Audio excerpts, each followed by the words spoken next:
మీరెప్పుడైనా ఒక మాటను చూసి, ఇది నిజంగా ఒక పదమేనా అని ఆశ్చర్యపోయారా? మన చుట్టూ ఎన్నో భాషలు ఉన్నాయి. ప్రతి భాషకి ఒక గొప్పతనం, ఒక ప్రత్యేకత ఉంటుంది. వీటిలో పొడవైన పదాలు పలకడానికి ఇంకా ప్రత్యేకంగా ఉంటాయి.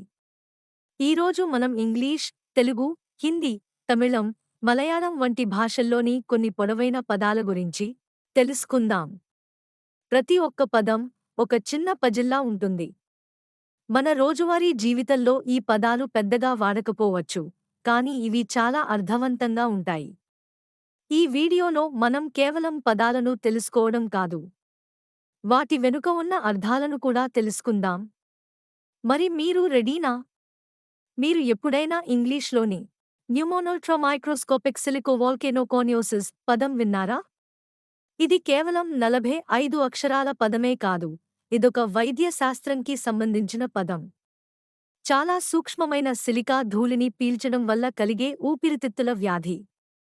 తెలుగులో అయితే పదాతిక్రమబంధ ప్రయోగసమర్థత అనే పదం ఉంది.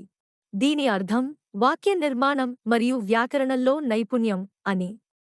హిందీ భాషలో లో పదగామిని సుచగ్దర్శఖరిత తామ్రలో పట్టిక అనే పదం ఉంది. దీని అర్థం రాగినుముతో చేసిన ఆకుపచ్చ రైల్వే హెచ్చరిక సైన్ బోర్డు అని.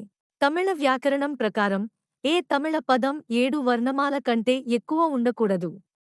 ఉత్తరట్టాది అనే తమిళ పదంలో 7 అక్షరాలు ఉన్నాయి. ఇది ఒక నక్షత్రం పేరు. మలయాళంలో అన్నాంథెరమైనక్థాడినం అనే పదం ఉంది.